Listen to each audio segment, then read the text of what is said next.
पेट सफा आयुर्वेदिक चूरन, पेट सफा तो हर रोग दफा।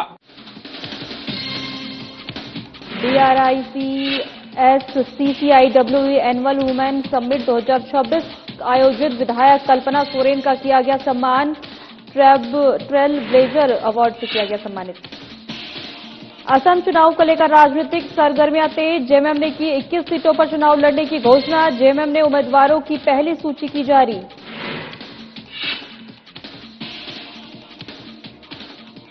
जमशेदपुर में झारखंड आंदोलनकारियों ने उठाई आवाज। सम्मान अधिकारी को लेकर उठाई आवाज। रैली निकालकर सरकार के खिलाफ किया प्रदर्शन। बहरागोड़ा में मिला जिंदा बम। भारतीय थल सेना के अधिकारियों ने किया निरीक्षण। बम डिफ्यूज करने की चल रही है तैयारी।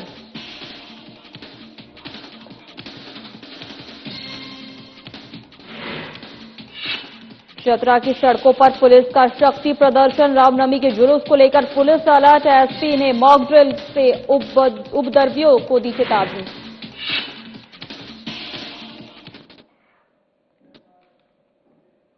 नमस्कार, मैं हूं आपके साथ सोनम रावण की शुरुआत करते हैं। नई दिल्ली के हयात रिजेंसी में आयोजित BRICS CCIV annual women summit and felicitation 2026 के दौरान गांडीय विधायक कल्पना सोरेन का प्रतिष्ठित women empowerment trailblazers award से सम्मानित किया गया।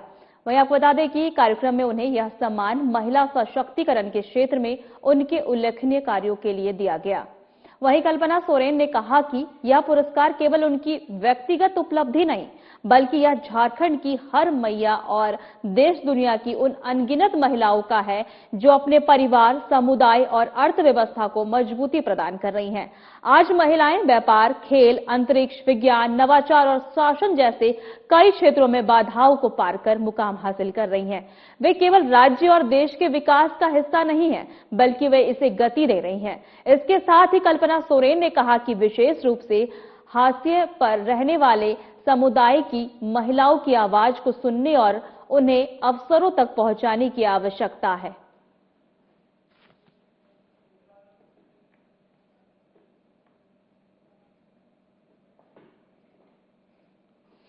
झारखंड में मिलकर सरकार चला रहे कांग्रेस जेएमएम गठबंधन के बीच असम विधानसभा चुनाव को लेकर बात नहीं बनी है, जिसके बाद जेएमएम ने 21 सीट पर चुनाव लड़ने की घोषणा कर दी है। वहीं जेएमएम प्रवक्ता मनोज पांडे ने कहा है कि असम में जेएमएम ने 19 सीटों पर विधानसभा चुनाव लड़ने का ऐलान किया है। बताया गया है कि असम में कांग्रेस से सीटों के तालमेल पर बात नहीं बनी है।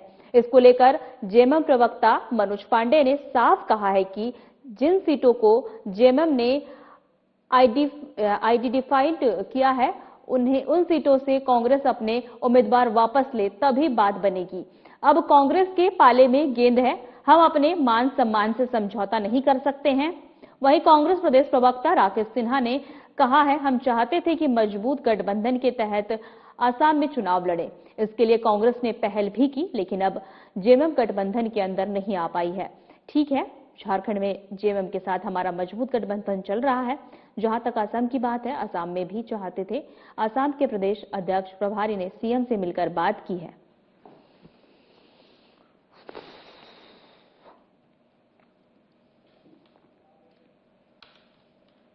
झारखंड में है, हम लोगों ने गठबंधन के तहत से बिहार में भी मांग रखा था, लेकिन उस समय गठबंधन के अन्य दलों ने हमें दरकिनार किया। इस बार आसाम में चुनाव लड़ने की बारी है।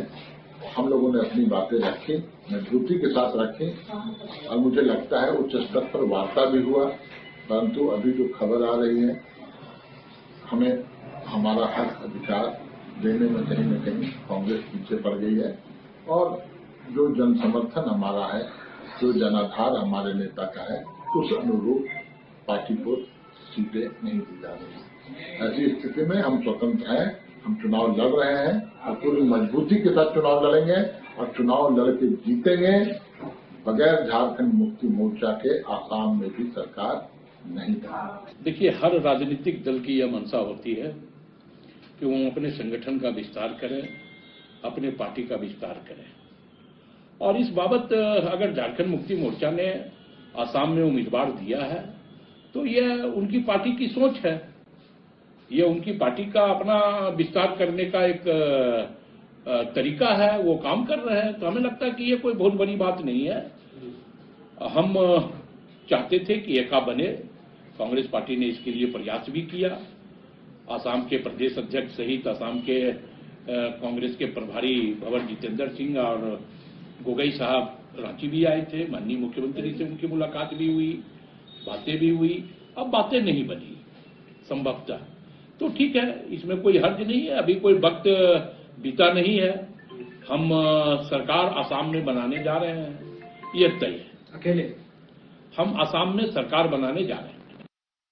असम विधानसभा चुनाव के लिए राजनीतिक सरगर्मियां तेज हो गई है। इसी क्रम में झारखंड की सत्ताधारी पार्टी झारखंड मुक्ति मोर्चा ने असम की 21 विधानसभा सीटों के लिए अपने उम्मीदवारों की पहली सूची जारी कर दी है। आपको बता दें कि पार्टी की केंद्रीय समिति की ओर से महासचिव सह प्रवक्ता विनोद कुमार पांडे के हस्ताक्षर से यह आधिकारिक प्रेस विज्ञप्ति जारी की गई है।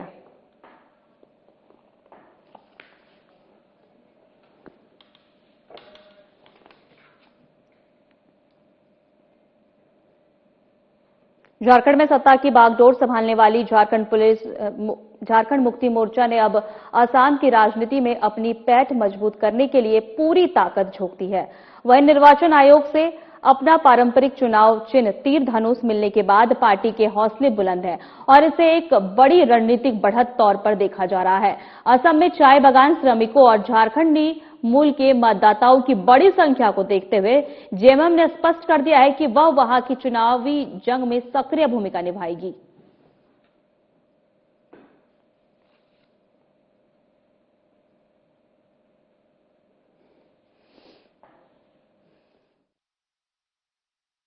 देखिए, वो तो मिलना ही था, स्वाभाविक था।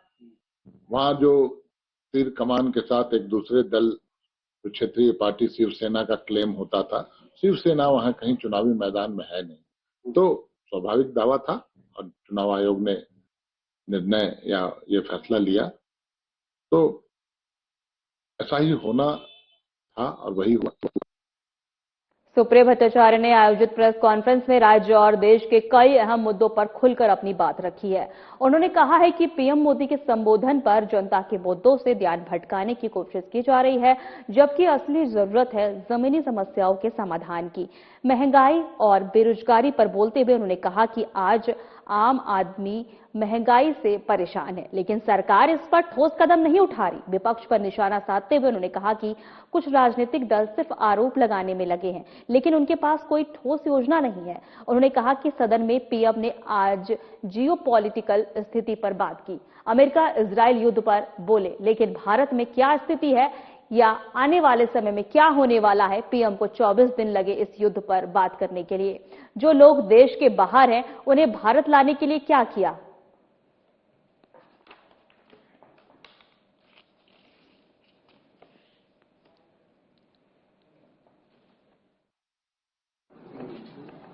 हम सब जान रहे हैं कि विगत 24 दिनों से जो वैश्विक संकट है, उस पर आज प्रधानमंत्री जी का नींद टूटा और 25 मिनट उन्होंने लोकसभा में अपना संबोधन दिया। हमको लगता है कि देश जिस प्रकार से उद्विग्न है, परेशान है, वो चाहता था कि माननीय प्रधानमंत्री जी जब देश के सामने आएंगे और देश को संबोधित करेंगे, तो वो भारत का इस वैश्विक संकट में स्थान क्या है और हमारे लिए जरूरी जो जीवन उपयोगी जो चीजें हैं, चाहे वो ऊर्जा हो, पेट्रोलियम हो, खाद हो, और हमारे जो बाहर में जो मानव संपदा है, उनको लेकर उनके अपनी दृष्टि और भारत सरकार की दृष्टि क्या है, उस पर वो कुछ बोलेंगे और कुछ राहत की बात करेंगे। लेकिन जिस प्रकार से उनका आज जो बॉडी लैंग्वेज था वही बता रहा था कि कितनी बुरी तरह से प्रधानमंत्री जी दबाव में।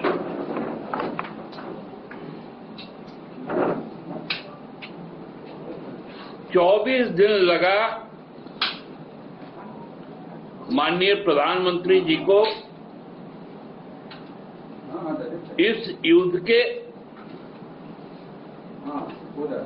को कंडेम करने। आप जो अरब देश हैं वहां से हमारे लोगों को सूक्ष्म लघु और मध्यम उद्यम कार्यालय द्वारा चतरा जवाहरलाल नेहरू स्टेडियम में 3 दिवसीय प्रधानमंत्री विश्वकर्मा योजना के लाभार्थियों के लिए प्रदर्शनी सह व्यापार मेला का आयोजन किया गया। मेले में राज्य के कई जिलों समेत योजना से लाभान्वित चतरा जिले के कारीगर भी शामिल हुए। आपको बता दें कि कार्यक्रम में मुख्य अतिथि MSME रांची के सहायक निदेशक विधायक जनार्दन पासवान, सिमरिया विधायक उज्जवल दास, उपायुक्त कृति श्री जी और SP सुमित कुमार अग्रवाल, जिला परिषद उपाध्यक्ष बिरजू तिवारी सहित अन्य अधिकारी उपस्थित रहे। कार्यक्रम में MSME रांची के सहायक निदेशक ने PM विश्वकर्मा योजना के संबंध में विस्तार पूर्वक जानकारी देते हुए कारीगरों को योजना का अधिक से अधिक लाभ उठाने के लिए प्रोत्साहित किया। उन्होंने कहा कि योजना के जरिए कारीगरों को पहले प्रशिक्षित किया गया, पर उन्हें अपने हुनर के अनुसार पूंजी से भी जोड़ा गया ताकि वह अपने पैरों पर खड़े हो सके।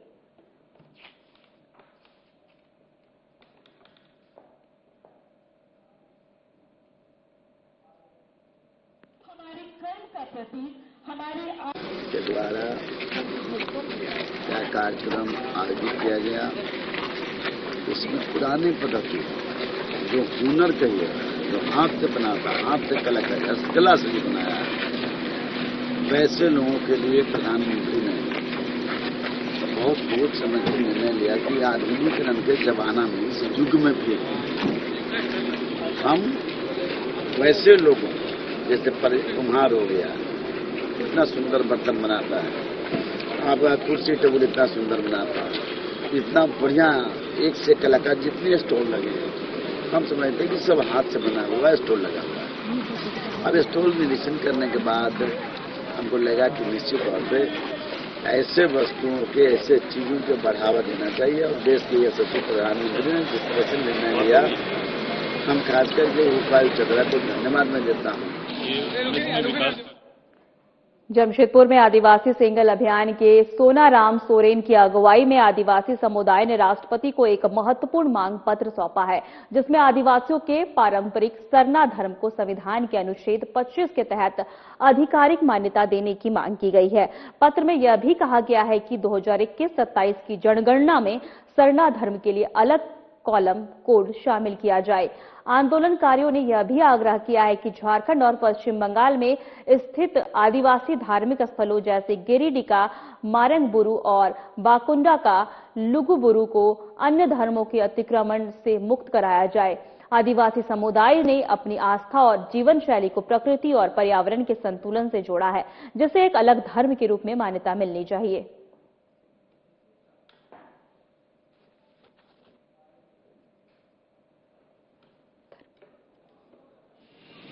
आदिवासी सिंगल अभियान के राष्ट्रीय अध्यक्ष सालखन मुर्मू के दिशा निर्देश पर भारत के 5 राज्यों के जिला मुख्यालय में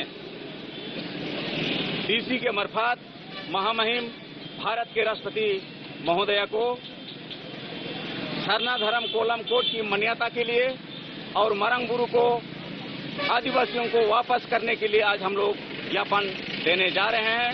क्योंकि भारत देश में हमें अनुसूचित जनजाति का दर्जा तो मिल गया 342 के तहत, मगर आज तक अनुच्छेद 25 के तहत धार्मिक मान्यता नहीं दिया गया है और इसलिए भारत सरकार को झारखंड आंदोलनकारी संघर्ष मोर्चा ने सरकार के संकल्प के बावजूद आंदोलनकारियों को सम्मान पत्र, प्रमाण पत्र और प्रतीक चिन्ह न मिलने पर नाराजगी जताई है। इसके विरोध में मोर्चा ने विशाल प्रदर्शन रैली निकाली है, जो जिला मुख्यालय पहुंची, जहां आंदोलनकारियों ने पारंपरिक हथियारों के साथ जोरदार प्रदर्शन किया।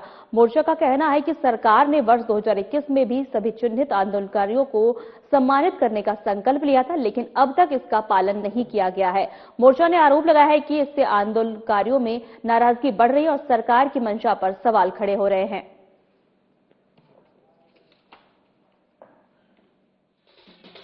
झारखंड आंदोलनकारी संघर्ष मोर्चा लगातार पूर्वी सिंहभूम के जिला प्रशासन को सम्मान पत्र देने के लिए, राजकीय मान सम्मान देने के लिए पत्र प्रेषित करता रहा है।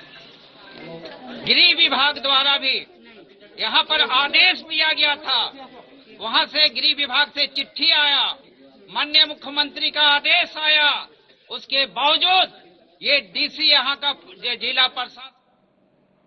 बहरागोड़ा थाना क्षेत्र के पानीपोड़ा स्वर्णरेखा नदी में पिछले 8 दिन पहले मिले बम को डिफ्यूज करने के लिए भारतीय थल सेना और झारखंड सरकार के बम स्क्वाड टीम के अधिकारियों ने मौके का निरीक्षण किया है। इसके बाद ड्रोन के माध्यम से पूरी जगह का बारीकी से मेजरमेंट किया गया और आगे की प्रक्रिया पर विचार विमर्श किया जा रहा है। बताया जा रहा है कि यह बम काफी शक्तिशाली है और इससे निष्क्रिय करने के लिए विशेष संसाधनों की आवश्यकता होगी। सुरक्षा के कारणों से बहरागोड़ा प्रशासन ने बम के चारों ओर घेराबंदी की है और स्थानीय ग्रामीणों को नदी में मछली मारने या बैल बकरी चराने से मना किया है।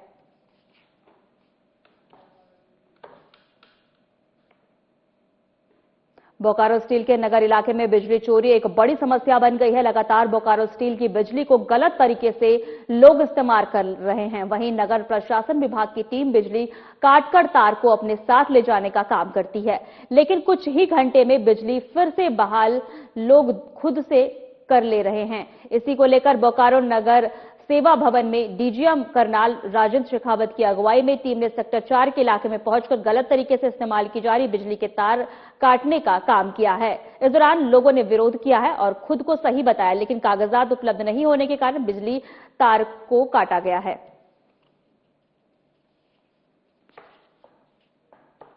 क्या कार्रवाई कर सकते हैं? हम रोज काट के जाते हैं, रोज जोड़ लेते हैं। पूरे बोकारो का यही हाल है, जहां भी तार नोचते हैं आधे घंटे में जोड़ लेता है। जिसकी काटने आया वो हमको धमकी देता है, पहले वहां तोड़ के आइए, फिर यहाँ तोड़ के आइए। इट इज टोटली मतलब एक तरह की महामारी फैली हुई है। बार बार ये टीम आती है, तीसरी बार ये टीम आ रही है। आप देख लीजिए कितना मोटा केबल है। Total illegality and theft of the electricity परेशान करके रखा हुआ है। फिर हम पे एफआईआर की धमकी दी जाती है। बीएसएल कर्मचारी ही एसी गलत लगाया था, उसको कराया, वो तो मेरे पे मार पिटाई पे आ गया, उसने एफआईआर भी लॉन्च कर दी। तो ये टोटली मतलब सिक्योरिटी को तो नमूना बना के रखा है। जामताड़ा जिले के नाला क्षेत्र में आस्था और भक्ति का अद्भुत दृश्य देखने को मिला, जहां भव्य कलश यात्रा के साथ लक्ष्मी नारायण महायज्ञ का विधिवत शुभारंभ किया गया। आपको बता दें कि सुबह से श्रद्धालुओं की भीड़ उमड़ पड़ी। इस दौरान 1001 कुमारी कन्याओं ने सिर पर कलश धारण कर शोभा यात्रा में हिस्सा लिया, जो इस आयोजन का मुख्य आकर्षण का केंद्र रहा।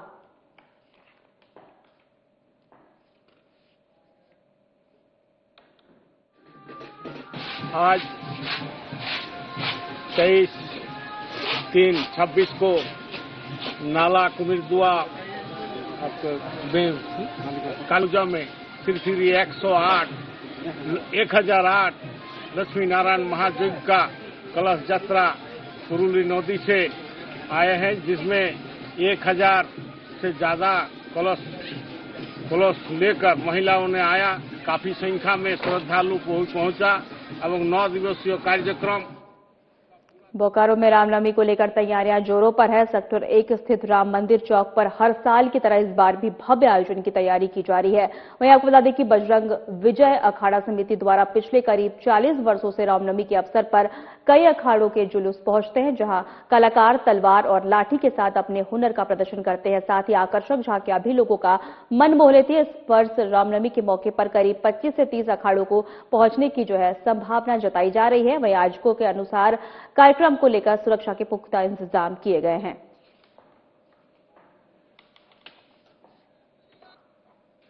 बजरंग विजय अखाड़ा समिति की तरफ से हम लोग विगत 40 सालों से अखाड़चियों का राम मंदिर गोलंबर पे स्वागत करते आ रहे हैं।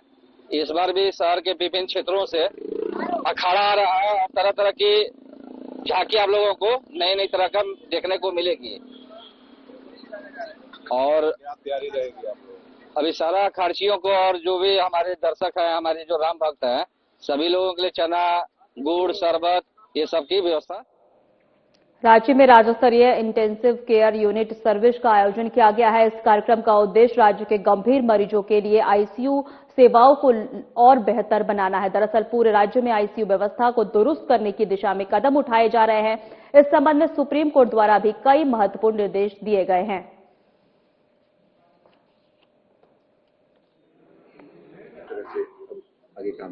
देखिए, एक साथ डॉक्टर की भी नियुक्ति हो रही है, जैसा कि अभी एनएचएम से भी 76 चिकित्सा पदाधिकारियों की नियुक्ति कल हो रही है और एसएमयू के भी 150 से अधिक स्पेशलिस्ट मेडिकल ऑफिसर विभिन्न जिलों में भेजे जा रहे हैं। और आईसीयू को सुदृढ़ करने के लिए केवल चिकित्सा पदाधिकारी आवश्यक नहीं है, उसके जो टेक्नीशियन है, उसके जो इक्विपमेंट है और उनके साथ जितने लोग काम करते हैं उनकी प्रॉपर ट्रेनिंग, तो एक साथ ये बड़ी जिम्मेदारी होती है कि जब तक। हाँ, देखिए, ये आज बहुत अच्छा एक गाइडलाइन है जिस पर आज चर्चा हुई है कि 15% बेड आईसीयू का होना चाहिए। मान लीजिए हमारे यहाँ ऑफिशियली 500 बेड है, तो 75 बेड्स होना चाहिए आईसीयू का। अभी हमारे पास 30 बेड्स है, जिसको कि हम लोग बढ़ा रहे हैं और धीरे धीरे 75 बेड्स हो जाएगा आईसीयू का। हम लोग वेंटिलेटर्स भी स्टेट से मांगे हैं, वो मिल जाएगा, तो वेंटिलेटर्स भी आ जाएंगे। एटलीस्ट 30 बेड वेंटिलेटर का भी होना चाहिए, क्योंकि हम लोग बहुत मध्य पूर्व के देशों में जारी तनाव के कारण वैश्विक स्तर पर अस्थिरता का माहौल बना हुआ है। इस संकट का आंशिक असर न सिर्फ अंतर्राष्ट्रीय स्तर पर बल्कि देश के बाजार और आपूर्ति व्यवस्था पर भी देखने को मिल सकता है। ऐसे में संवेदनशील समय में जहां पूरा भारत एकजुट होकर स्थिति का सामना कर रहा है, तो वहीं कुछ लोग इस आपदा को अवसर में बदलकर मुनाफाखोरी करने में जुटे हैं। धनबाद पुलिस ने ऐसे तत्वों के खिलाफ सख्त कार्रवाई करने के निर्देश दिए हैं।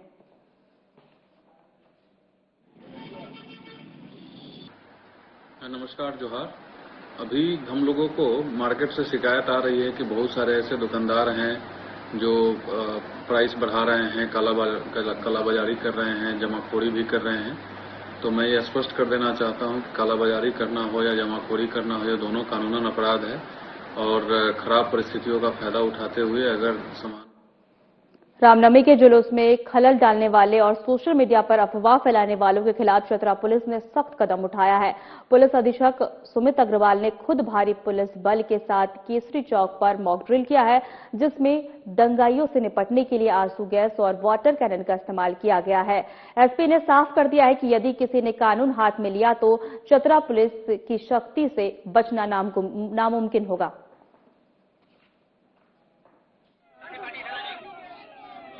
सफल आयोजन किया गया, लोगों के बीच में डेमोन्स्ट्रेट किया गया कि पुलिस किस तरह से पूरी तरह से तैनात है और एक मॉक ड्रिल का क्या प्रोसेस होता है, किस तरह से हम लोग स्टेप्स को फॉलो करते हैं, उसको हम लोगों ने पब्लिक में डेमोन्स्ट्रेट किया है।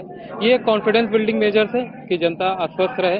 सभी को हमारे तरफ से यह है कि आराम से पर्व त्यौहार को सेलिब्रेट करें और जो भी असामाजिक तत्व अगर विधि व्यवस्था को बिगाड़ने की कोशिश करेगा तो कानून जो है उस पर कड़ी से कड़ी कार्रवाई करेगा। उसका ये एक डेमोन्स्ट्रेटिव इफेक्ट दिया गया था आज केसरी चौक में और हम लोग आगे भी प्लान करेंगे किसी और चौक में इस तरह का मॉक ड्रिल कंडक्ट कराने का। विश्व जल दिवस 2026 के अवसर पर चास प्रखंड स्थित हंसाबातू ग्रामीण जलापूर्ति योजना के परिसर में जिला स्तरीय कार्यशाला का आयोजन किया गया। कार्यक्रम का उद्घाटन उपायुक्त अजय नाथ झा और उप विकास आयुक्त शताब्दी मजुमदार ने संयुक्त रूप में दीप प्रज्वलित कर किया। कार्यशाला का उद्देश्य जल संरक्षण के प्रति जागरूकता बढ़ाना और स्वच्छ पेयजल की उपलब्धता कराना सुनिश्चित करना रहा।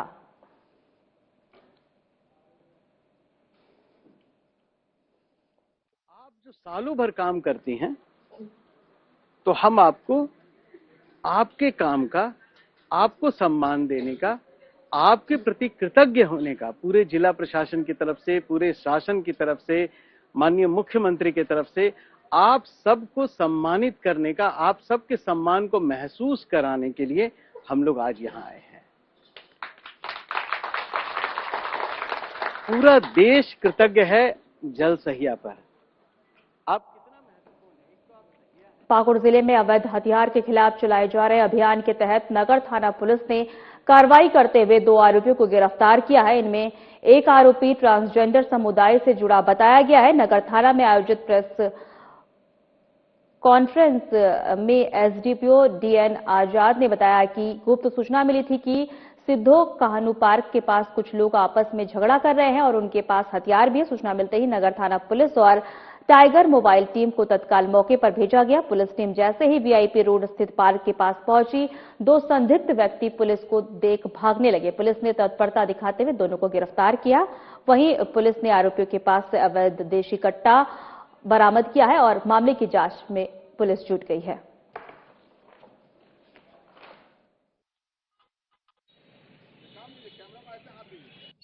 ईद में जो पार्क में भीड़ होती है, उसके मद्देनजर पुलिस अधीक्षक महोदया के द्वारा वहां पर पर्याप्त संख्या में फोर्स की व्यवस्था की गई थी।